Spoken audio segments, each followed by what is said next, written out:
भारत को security council में जाने से रोकने के लिए ऐसी चाल रची गई चाइना द्वारा जिसको भारत के ही लोगों ने समर्थन दिया। इन तस्वीरों का सच सामने आ गया है, मगर इसके पहले आप बताइए कि इस ट्रेन के बारे में आपने सोचा था कि कोविड में ये कैसे चल रही है। जिन तस्वीरों का एजेंडा बनाया गया उसको खींचने वाले असली रिपोर्टर सामने आए और उन्होंने बताया कि ये तस्वीरें तो 2018 में उनके द्वारा ही खींची गई थी। शशि थरूर कांग्रेस के नेता बताते हैं कि भारत की वजह से चाइना को यूनाइटेड नेशन सिक्योरिटी काउंसिल में सीट मिली और आज के समय चाइना ही भारत का सबसे बड़ा रोड़ा बना है जो भारत के परमानेंट मेंबरशिप में हमेशा वीटो लगा देता है। पूरे विश्व को पता है कि कोरोना फैलाया चाइना ने और वैक्सीन पहुंचाई भारत ने। इस वैक्सीन को रोकना जरूरी हो गया था चाइना के लिए। यह खबर है 20 जनवरी 2021 की। फ्रांस के अंदर खबर छपती है कि भारत ही फार्मेसी ऑफ द वर्ल्ड बनता जा रहा है। जिस दिन यह खबर छपी थी उस दिन तक देखा जाए तो भारत एक प्रकार से कोविड से उबर चुका था और उसके केस कम से कम होते ही जा रहे थे, मतलब कोविड खत्म। पहली बात भारत की ख्याति बढ़ रही थी, दूसरी बात भारत को इससे कोई फर्क नहीं पड़ा था।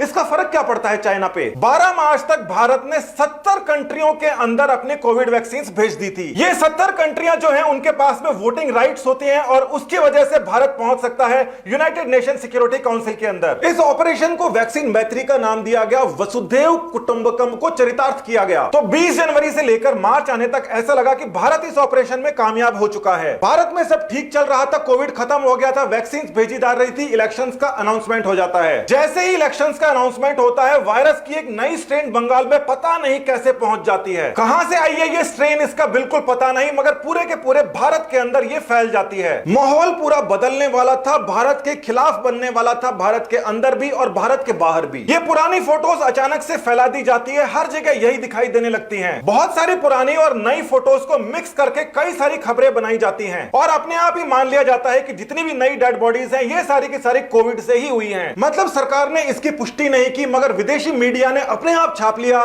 कि ये सारी की सारी बॉडीज कोविड वाली हैं। भारत के अंदर स्थिति खराब हो चुकी है। चाइना का अखबार है साउथ चाइना मॉर्निंग पोस्ट, ये जबरदस्ती कंफर्म कर देता है कि जितनी भी बॉडीज गंगा के अंदर पाई जा रही हैं वो सारी की सारी कोविड विक्टिम्स हैं। और ये जो फोटोज यहां पर यूज की जा रही हैं, आपको पता है पुरानी फोटोज है, किसी के ऊपर भी मास्क नहीं है, पीपी किट नहीं है। ये तक झूठ बोल दी जाती है कि मनोज कुमार सिंह के नाम का एक ऑफिशियल है जिसने इस बात को कंफर्म किया है। इस पूरे के पूरे आर्टिकल के अंदर आप देख लीजिए, जिस लेटर का जिक्र कर रहे हैं कि मनोज कुमार सिंह द्वारा लिखा गया है, वो लेटर इस पूरी की पूरी पोस्ट के अंदर इन्होंने नहीं लगाया क्योंकि ऐसा कोई लेटर था ही नहीं। जबरदस्ती इनको प्रूव करना था ये सारी बॉडीज कोविड विक्टिम है, इंडिया कोविड की वॉर हार गया है, इंडिया की वैक्सीन मत लो। और साथ ही के अंदर फर्जी अकाउंटों से इस प्रकार की बातों को पिन करना शुरू कर देते हैं कि इसीलिए चाइना के अंदर कोई भी खाने का सामान इंडिया से नहीं आता। अब ऐसी कंट्री से आखिर कोई वैक्सीन क्यों लेगा जहां पर उनके खुद के लोग मर रहे हैं। मगर बात इतनी साधारण नहीं है, जो मैनिपुलेशन है उसको देखिए। यह वीडियो आपको YouTube के ऊपर मिल जाएगा, 2013 का है। उस समय वहां पर मुख्यमंत्री समाजवादी पार्टी के थे और केवल 50 रुपए देकर लाश को ठिकाने लगाने का वहां पर कार्यक्रम चल रहा था। नदी के अंदर लाश फेंकने के लिए वहां के कांस्टेबल तक जाया करते थे साथ साथ में। और ये लाशें कौन से मजहब की थी इसके बारे में कहीं पर कोई रिपोर्ट हो नहीं सकती, आपको पता है। थोड़ा सा ढूंढने पर एक और वीडियो आपको 2015 का मिल जाएगा, उस समय भी समाजवादी पार्टी ही वहां पर थी और सबका मुद्दा यह था कि गंगा के अंदर शव क्यों बहाए जा रहे हैं। और ये जो फोटोज वहां पर दिखाई गई थी, हालांकि मीडिया के अंदर फोटोज नहीं दिखाते, उस समय भी नहीं दिखाया करते थे, मगर तकरीबन ऐसे के ऐसे वीडियोस थे जो इस समय कई सारे यूजर्स एक जगह से दूसरी जगह फैला रहे हैं। थोड़ा बहुत आजू बाजू से जरूर कुछ दिखा दे, मगर वर्ल्ड मीडिया लाशों को, चिताओं को जलते हुए नहीं दिखाती।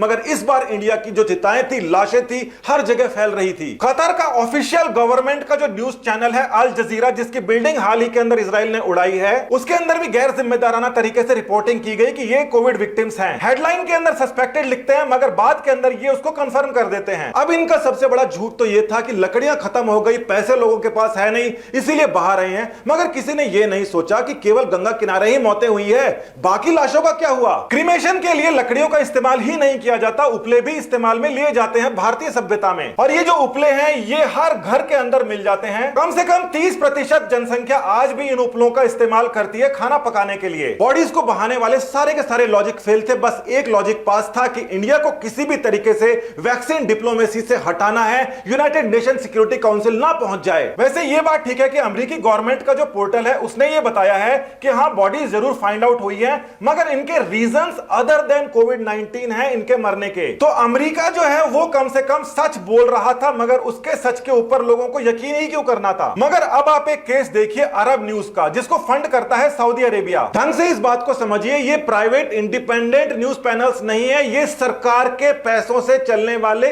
सरकारी मुखपत्र हैं। अब यहां पर ये इंडिया वेरिएंट का नाम जानबूझकर इस्तेमाल कर रहे हैं, जबकि ये चाइना वेरिएंट का करते नहीं है। ये देखिए, यहां पर सर्च किया हमने चाइना वेरिएंट और उस सर्च के अंदर कुछ नहीं निकला, दूसरी खबरें निकलने लग गई। उसके बाद में हमने वुहान वायरस को सर्च करने की कोशिश की तो भी दूसरी अलग अलग खबरें निकलने लगी, क्योंकि इन्होंने वुहान वायरस के नाम से कोई खबर नहीं छापी। यूके वेरिएंट के नाम से भी अरब न्यूज के ऊपर कोई खबर नहीं है। यहां पे अगर कोई खबर है तो केवल और केवल इंडिया वेरिएंट के नाम से खबर है। और इससे बड़ा सबूत आपको क्या चाहिए? भारत को भारत के लोगों से ही बदनाम करवा दो, इंटरनेशनल लेवल पर बदनाम करवा दो, उसकी वैक्सीन डिप्लोमेसी खत्म करवा दो, कैसे भी करके भारत को यूनाइटेड नेशन सिक्योरिटी काउंसिल जाने से रोको। चाइना ने आधिकारिक रूप से जश्न मनाया है अपने रॉकेट के उड़ने का और इंडिया के अंदर चिताओं के जलने का। और ये यहां पर जो चीनी भाषा के अंदर लिखा गया है, समझ लीजिए वहां की सेंट्रल पॉलिटिकल और लीगल अफेयर्स ने इस बात को खुद स्वीकारा है। हर किसी ऐसे वैसे नत्थु खेरे का अकाउंट नहीं है, सेंट्रल लीगल अफेयर्स कमीशन का अकाउंट है,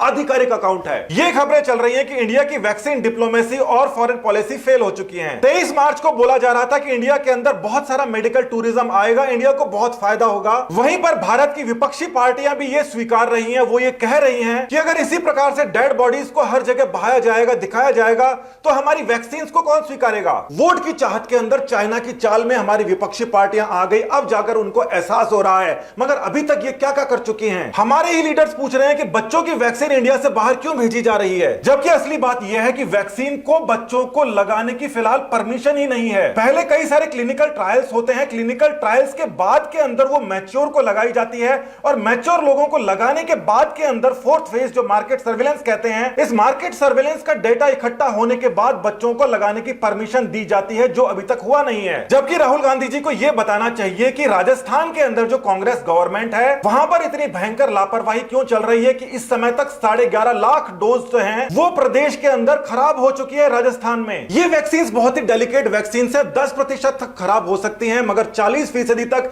एक जगह खराब हो रही है एक ही राज्य में, जबकि दूसरी जगह 0% खराब हो रही है। इसका मतलब लापरवाही हो रही है राज्य सरकार के द्वारा। फिर भी बड़ी बात यह है कि विपक्षी पार्टियों को अब समझ आ गई है और वो इस प्रोपेगेंडा से दूरी बना रहे हैं। आपको भी इस प्रोपेगेंडा से बाहर निकल के आना होगा और समझना होगा कि हम बार बार वही गलतियां करते हैं, विदेशी चालों के अंदर फंस जाते हैं और अपने ही देश का नुकसान करते हैं। पार्टीबाजी बाद में कर लेना, जब चुनाव आए उसके पहले देश एकजुट होकर रहना सीखे, यही हमारे लिए अच्छा है। बहुत बहुत धन्यवाद, नमस्कार।